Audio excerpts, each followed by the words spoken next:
Daging unggulan yang harganya selangit. Apalagi kalau bukan Wagyu. Daging sapi termahal di dunia. Per kilogramnya saja bisa sampai jutaan. Wow. Bukan tanpa sebab ya, karena daging yang satu ini teksturnya empuk, lengas alias juicy, sama kayak rasa. Makanya saat Chef Gilles memasak premium Wagyu, gak butuh dimarinasi dulu, cukup modal garam sama lada hitam saja. Rasa lezat dan juicy khas Wagyu ini disebabkan oleh marbling. Itu loh, pola mirip marmer yang aslinya adalah jaringan lemak di serabut otot daging. Saat dimasak, lemak ini bakal meleleh dan meresap ke serat daging. Beuh, nikmat! Karena dagingnya sudah premium, teman makannya juga harus premium dong. Sausnya dibuat pakai campuran foie gras, hati bebek atau angsa yang harganya juga selangit.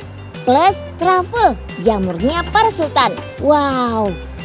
Panaskan juga biuro wortel sebagai saus tambahannya. Terakhir, masak sebentar wortel mini, baby golden beets, sama watermelon radish sebagai garnisnya. Gak sekedar empuk, juicy, dan melintang di lidah, daging Wagyu ini terbukti bermanfaat buat kesehatan. Kayak omega 3 dan 6, bisa turunkan kadar kolesterol jahat, bagus untuk kesehatan kulit, dan dapat mencegah kanker. Gongnya rendah lemak lagi. Apalagi daging Wagyu yang berasal dari Australia, terkenal berkualitas karena mengkonsumsi gandum. Yuk icipin daging-daging kualitas unggul yang eksotis dan unik. Juragan Daging Unggul.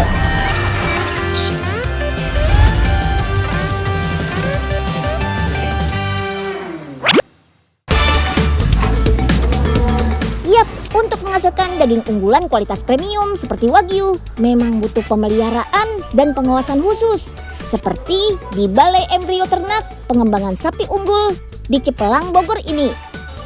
Tuh lihat, sapi-sapinya besar-besar dan berotot. Gak cuma Wagyu, ada Black Angus, Simmental, Limousin, dan Belgian Blue. Sapi pedaging impor unggulan semua nih. Biar sapinya sehat-sehat gini, ada banyak hal yang harus diperhatikan. Lokasi peternakan harus jauh dari keramaian, supaya sapi nggak stres. Karena katanya stres menghasilkan lemak yang rasanya kurang enak. Setiap harinya sapi-sapi di sini diberi pakan dengan campuran beberapa konsentrat. Biar kenyang bisa sampai setengah ton konsentrat dan 17 ton pakan rumput. Rumput pakannya juga spesial, harus hasil budidaya sendiri, seperti rumput gajah dan rumput odot. Sapi di sini juga rajin medical check up loh, rutin 2 kali dalam setahun, buat mengecek infeksi penyakit kayak parasit cacing dan parasit darah. Ada penyuntikan rutin untuk calon bibit dan anak sapi juga, biar pertumbuhannya lancar dan kekebalannya terhadap penyakit meningkat.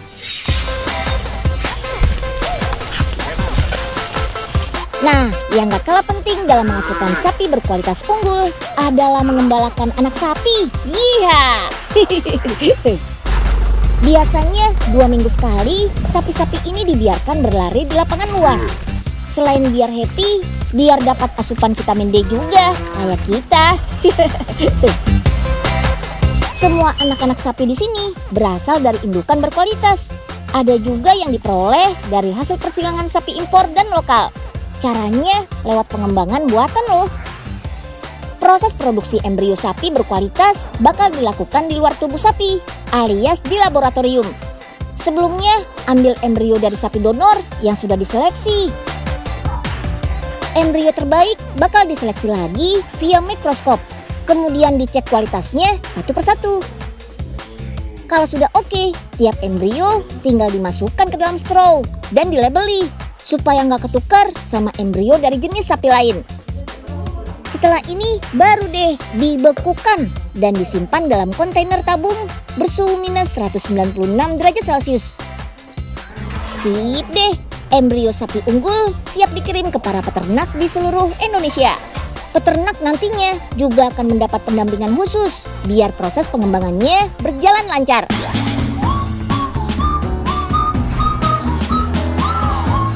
Nah, buat pecinta daging, sekarang belanja aneka daging jadi lebih mudah loh. karena sudah ada banyak butik spesialis daging. Dari daging lokal sampai daging impor ada, yang segar sampai yang frozen ada. Nah, buat yang nyari daging premium, jangan sampai salah pilih ya. Berdasarkan yield grade alias jumlah persentase dagingnya, daging premium dilabeli A, B, dan C. A untuk daging wagyu asli, B untuk daging wagyu hasil kawin silang, dan C untuk daging yang berasal dari sapi Angus yang populer di Eropa. Meski harganya lebih irit sedikit, marbling dan rasanya sejuisi daging wagyu juga kok. Di sini juga tersedia daging yang sudah dipotong sesuai kebutuhan. Ada daging slice buat shabu-shabu, sama daging-daging rendang. Oh iya, daging rendang di sini pakai daging impor ya, makanya masih beku gitu. Nah, biar daging impornya tetap fresh, toko ini punya penyimpanan yang super besar, bisa menampung sekitar 30.000 ton daging. Sebelum masuk cold storage, untuk memastikan kualitasnya, petugas akan memeriksa sampel untuk melihat warna dan membuktikan daging masih dalam keadaan beku. Nah, ini dia chamber frozen room, ruang pendingin yang bersuhu minus 18 sampai minus 20 derajat Celcius. Disimpan dengan suhu segini, daging-dagingnya bisa tahan sampai 1 tahun loh. Daging sapi ini biasanya didatangkan dari New Zealand, Spanyol, Brazil, dan Australia. Sobat Unyil, untuk menikmati daging sapi kualitas unggul, kita nggak harus bokeh dulu kok. Ada loh daging mirip wagyu yang harganya miring, namanya Meltik Beef. Daging Meltik dibuat dari bagian pinggul, tenderloin, dan sirloin daging sapi reguler yang disuntikkan minyak canola yang bagus untuk kesehatan jantung. Teknik ini dinamakan peak, makanya tampilan, tekstur, dan rasanya jadi mirip wagyu, tapi harganya tetap ramah kantong. Cuma karena marblingnya buatan, sebaran lemak daging matik memang gak sealami daging wagyu ya. Nah, karena dagingnya sudah oily, sebenarnya gak butuh minyak atau butter lagi buat mengolah daging meltik. Tinggal tambahkan bumbu dan rempah khas steak aja. Mau apapun jenis dagingnya, namanya steak paling mantap duet bareng kentang, sayur, sama saus ya. Yummy! Wah, sahabat Unyil, nih hidangan steaknya udah jadi nih. Tapi ngomong-ngomong, sahabat Unyil tahu nggak cara membedakan daging meltik dan daging wagyu asli?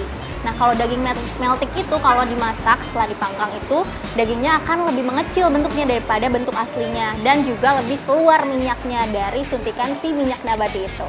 Oke, saya mau makan dulu ya sahabat Unyil. Gak usah worry makan daging meltik, aman kok buat kesehatan. Karena kan daging ini sengaja diciptakan biar kita bisa tetap ngirit saat kepengen makan steak enak, bukan buat yang enggak.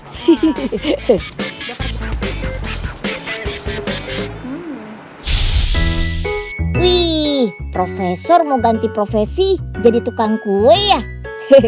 Tuh, ada oven segala. Wait, ini oven yang bisa ngubah apapun jadi mirip daging. Kalau gitu, Unyil coba masukin jamurnya ya, Prof. Nah, kalau itu udah pasti bisa deh. Dijamin, coba aja Nyil. Wah, iya bener. Alatnya Profesor bukan kaleng-kaleng nih. Wih. Wah, cakep nih alat. Profesor yang baik hati. Enyeng boleh pinjem alatnya buat jualan nggak? Sehari aja. Nanti kalau laku, Enyeng bagi persenan deh. Ya udah, boleh deh. Siap, Prof. Dagingnya, come on dibeli. Kok lama-lama ini gerobak tambah berat ya? Dagingnya tambah banyak kali ya? Enyeng cek dulu deh. Pasti udah. Loh, kok malah tumbuh pohon pisang sih? Gagal lagi deh cari cuan. Aduh. Yuk, kita kemon. Sobat Unyil, kalau saat Hari Raya Idul Adha, kita di Indonesia menikmati daging sapi, domba, sama kambing. Nah, orang-orang di Amerika sana menyantap kalkun saat hari raya Thanksgiving. Yap, buat orang Amerika, kalkun ibarat ayam di Indonesia. Peternaknya ada banyak. Karena kalkun sendiri berasal dari Meksiko sama Amerika Utara. Cara masaknya juga mirip-mirip sama ayam kok. Yuk, kita bikin jadi kalkun kodok ala Unyil. Hehe. Siapin dulu isiannya sesuai selera. Ada potongan ampela kalkun, brokoli, bawang bombay, daun bawang, jamur kancing, dan cabai merah. Masukkan semuanya, terus ikat deh. Habis itu langsung panggang daging kalkunnya. Sambil dipanggang, siapin bumbu olesannya nih. Ada cabai merah, kemiri, bawang merah dan putih yang dihaluskan jadi satu.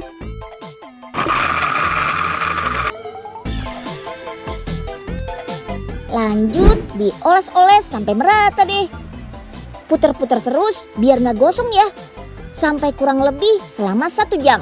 Dan kalkun kodoknya sudah jadi deh. Yummy. Termasuk dalam daftar burung paling besar di dunia, kalkun punya protein yang lebih tinggi dengan kandungan lemak dan kolesterol yang lebih rendah. Makanya sekarang ternak kalkun dilirik sebagai sumber makanan berprotein tinggi. Salah satunya ada di daerah Blitar, Provinsi Jawa Timur. Dalam satu kandang ini bisa berisikan 80 ekor kalkun loh. Ada 3 jenis kalkun yang diternakan di sini. Paling populer ada jenis bronze kalkun yang bulunya berwarna hitam. Lalu ada golden palm kalkun yang warnanya putih kecoklatan. Dan terakhir ada bourbon red kalkun dengan bulu berwarna coklat kemerahan. Buat membedakan kalkun jantan atau betina bisa lewat ukurannya. Kalkun jantan lebih besar, bisa sampai 2 kali lipat kalkun betina. Kalkun jantan dewasa juga punya bulu dada seperti ini. Dan yang paling jelas cuma kalkun jantan yang bisa mengeluarkan suara nyaring seperti suara kluk kluk kluk. Tuh kan. Dan untuk perawatannya mirip kok sama memelihara ayam. Nah, Unyil mau ngasih makan kalkunnya dulu nih. Loh, kok nggak mau sih? Ya, ayo sini, ayo dong makan. Hah? Loh, aduh, ya jangan patok Unyil dong. Kalkun-kalkun di sini cukup diberi pakan berbahan jagung dan bekatul setiap 2 kali sehari. Lalu diberi minum yang cukup. Wih, lihat deh, juga perlu dikasih multivitamin tuh. Yap, kesehatan kalkun juga harus banget dijaga. Salah satunya rutin diberi suntikan vaksin setiap 3-4 bulan sekali. Untuk mencegah serangan penyakit berbahaya seperti tetelo. Oh ya Sobat Unyil, gak cuma dagingnya, kalkun juga menghasilkan telur yang ukurannya bisa 2 kali lipat dari telur ayam biasa. Kalkun juga butuh waktu yang lebih lama untuk bertelur dibanding ayam.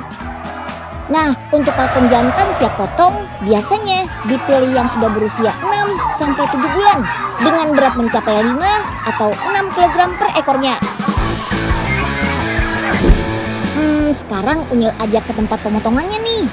Sama kayak ayam potong, kalkun digantung satu persatu untuk disembelih. Tapi sebelum itu, kalkun dibuat pingsan dengan cara distrum. Pokoknya metode ini sudah dijamin halal kok. Lanjut dicelup sama air panas bersuhu 67 derajat Celcius. Proses seperti ini bakal memudahkan proses pembersihan bulu dari badan kalkunnya. Habis itu tinggal potong-potong deh jadi beberapa bagian. Gak cuma dijual dalam bentuk potongan daging segar seperti ini. Sekarang sudah ada juga loh daging kalkun potong dalam kemasan yang sudah diberi bumbu dan siap masak. Buat bikinnya, pertama kita haluskan dulu nih bumbunya. Ada potongan kunyit, lengkuas, serta bawang merah dan bawang putih. Lalu siapkan air panas dan tambahan batang serai, daun salam, daun jeruk, dan bubuk ketumbar. Campur deh sama bumbu halus tadi. Setelah mendidih, baru deh masukkan satu persatu potongan daging kalkun segar.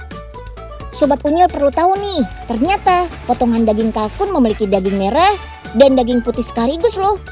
Bagian sekitar kaki dan paha kalkun memiliki daging berwarna gelap. Sementara sekitar bagian sayap dan dada kalkun berwarna putih. Ini menandakan daging kalkun rendah akan lemak kolesterol dan juga kaya protein, mineral, zat besi, dan seng. Lanjut rebus dengan api sedang selama 1 jam. Teknik memasak ini yang disebut dengan ungkep. Teknik memasak dengan cara ungkep memang butuh waktu yang lama supaya bisa menghasilkan rasa rempah yang lebih kuat dan lezat pastinya. Ini dikarenakan pemanasan bakal membuka pori-pori daging, sehingga bumbu bisa lebih mudah meresap sampai ke dalam deh. Dan tada, daging kalkun ungkep lausnya sudah jadi nih. Yummy.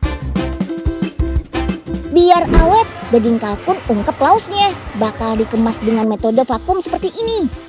Dan gak lupa, harus disimpan dalam keadaan beku di cold storage. Dengan begini, daging kalkun siap masak, bisa tahan kurang lebih 1 bulan tanpa bahan pengawet. Sebagai santapan, kalkun punya tekstur daging yang lebih keras atau sedikit alot karena serat-serat dagingnya yang lumayan besar dibandingkan daging ayam biasa. Tapi kalkun lebih sehat dari ayam, terutama di kandungan lemaknya yang ternyata lebih rendah dibanding ayam kampung. Cocok deh buat yang lagi diet.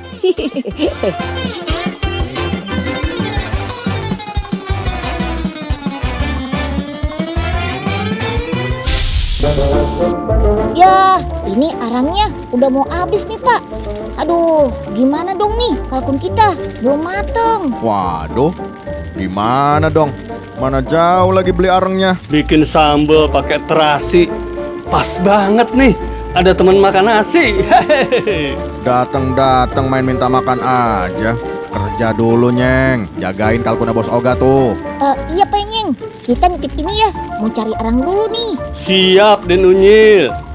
Awas, jangan sampai gosong loh. Nyentuh, denda ya, Nyeng. Ih, kayak bau gosong ya Pak. Oh iya bener, Den. Waduh, perasaan Pak Oga nggak enak nih. Nyeng, bangun. Kalkun panggangnya pada kemana, Nyeng? Aduh, Udah mana tinggal Bos satu, Oga berisik gosong lagi. banget sih. Aduh. Hehehe. Kabur kali, Bos.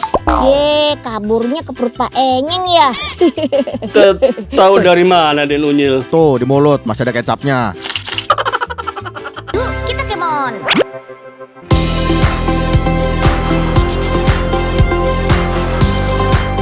Sobat Unyil, secinta-cintanya sama daging, katanya 20 tahun ke depan, daging yang kita konsumsi nggak lagi berasal dari hewan loh, tapi dari tumbuhan. Juga daging yang dibudidayakan di laboratorium. Ini karena orang-orang makin semangat menerapkan pola hidup vegetarian dan sadar akan bahaya peternakan konvensional buat lingkungan. Sekarang sih, daging yang berasal dari tumbuhan sudah banyak kok. Seperti drumstick alias paha ayam yang dibuat dari protein kedelai dan jamur tiram. Jamur tiram dipilih karena memiliki serat menyerupai serat daging ayam. Udah gitu, kandungan zat aktif di dalam jamur tiram juga bisa merangsang sel darah putih untuk bekerja lebih aktif melawan virus atau bakteri yang ada dalam tubuh kita. Mantap! Dalam 1 hari, rumah produksi yang berlokasi di Bogor ini bisa membuat 100 kg adonan sekaligus. Wah, keren! Agar mudah dibentuk dan wujudnya mirip kulit ayam, bungkus pakai kulit tahu ya. Biarpun tipis, kulit tahu punya kandungan protein dan zat besi yang cukup tinggi. Paha ayam dinamakan drumstick sejak abad ke-16. Selain karena bentuknya mirip dengan stick drum perkusi pada tahun 1500-an, dulu kata kaki atau leg dinilai nggak sopan untuk disebut saat bersantap. Makanya dinamai drumstick aja. Nah, ini dia nih yang bikin drumstick sayuran ini spesial. Ada proses pengasapan menggunakan gula merah. Selain memberi aroma yang khas, proses pengasapan ini juga memberi warna pada tekstur drumstick nabatinya. Tuh, makin mirip kan kayak ayam bakar madu.